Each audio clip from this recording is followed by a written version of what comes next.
Pakalbėkime apie saulės elektrinės ir ūkininkus. Kaip dažnai ūkininkai įsirenginėja saulės elektrinės?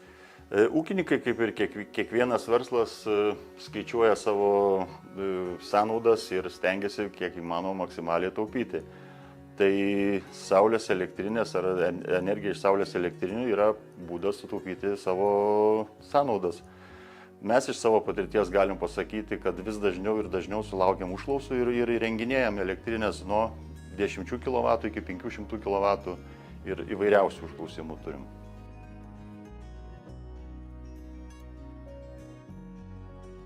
O kodėl ūkininkams yra verta įsirenginėti saulės elektrinės? Kadangi ūkininkų pagaminta produkcija ne visada galima realizuoti iš karto, kai kurią produkciją, kaip pieną reikia atšaldyti, vaisius daržovės reikia sandėliuoti, atsiranda sandėliavimo kaštai, tai pačių sandėlių šildymas, vėsinimas, vėdinimas. Norint atpiginti tos kaštus, saulės elektrinės šitoje vietoje labai padeda. Saulės elektrinės gali būti įrengiamos ir su kaupikliais, ir be kaupiklių, išvengiant perdavimo kaštų papildomų. O galima apskaičiuoti, kiek su saulės elektrinių pagalba galima sutaupyti elektros? Galima, bet 100% neįmanoma, nes tai priklauso nuo suvartotos energijos kiekio ir plus mes nesam tikri, kiek ta saulė pagamins būtent kiekvieną mėnesį, nes gamyba vyksta skirtingai.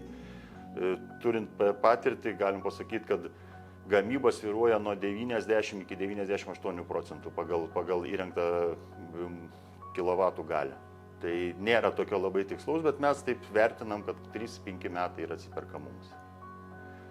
O ūkininkai norintys įsirengti saulės elektrinės, ar gali gauti kažkokią paramą? Jeigu taip, tai kokias sąlygas turi atitikti ir ar kiekvienas ūkininkas gali gauti tą paramą? Šiuo metu kaip tik Lietuvos energetikos agentūra yra paskelbusi galimybę apie kompensacijas saulės elektrinėm įsirengti.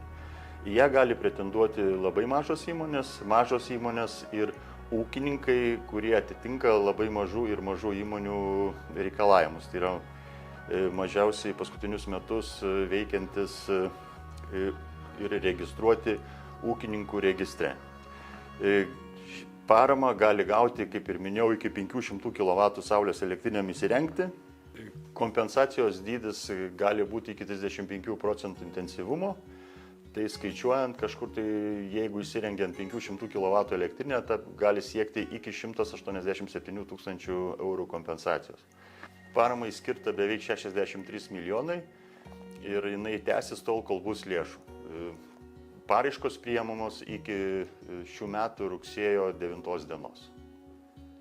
Kaip ir minėjau, šitas projektas vyks iki rugsėjo 9 dienos, bet kadangi yra lėšos skirtos ribotos, tai rekomenduočiau visiems ūkininkam nelaukti ir pildytis kuo anksčiau paraiškas. Jeigu yra klausimų, mes visada galim jums padėti, pakonsultuoti, kaip tą padaryti.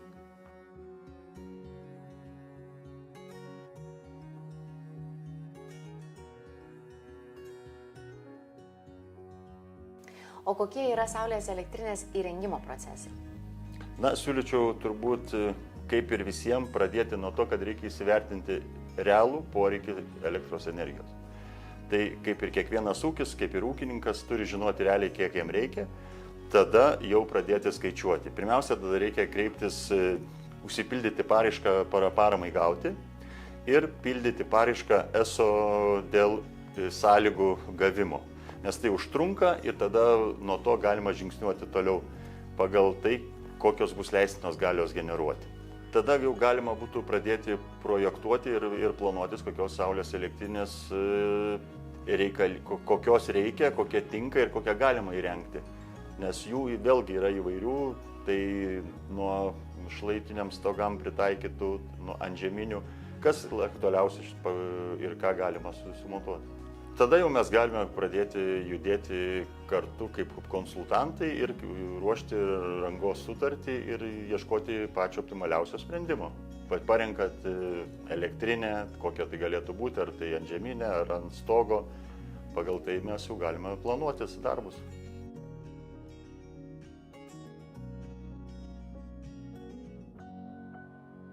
O kiek užtrunka laiko saulės elektrinės įrengimas?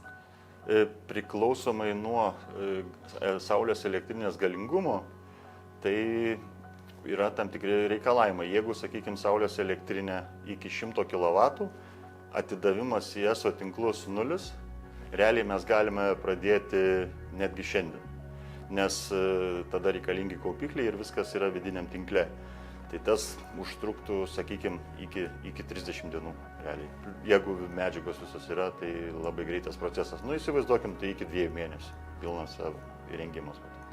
O jeigu tai yra didesnė, tai reikia sudėtingiau, reikia projekto, reikia derinimų ir šiek tiek užsitęsia, bet tai iki 6 mėnesių.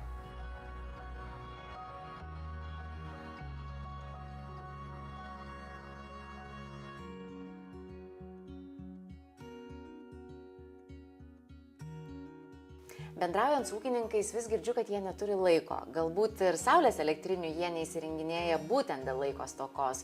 Čia ar turite sprendimą? Žinoma, tai gan aktuali problema, bet mes turime specialistų komandą, kurie vyksta pas ūkininkus į objektą, įvertina situaciją, padeda užsipildyti paraiškas, išsiimti leidimus, įsirengti elektrinę ir ūkininkam padedam priduoti jau įrengtą saulės elektrinę atsakingom institucijom.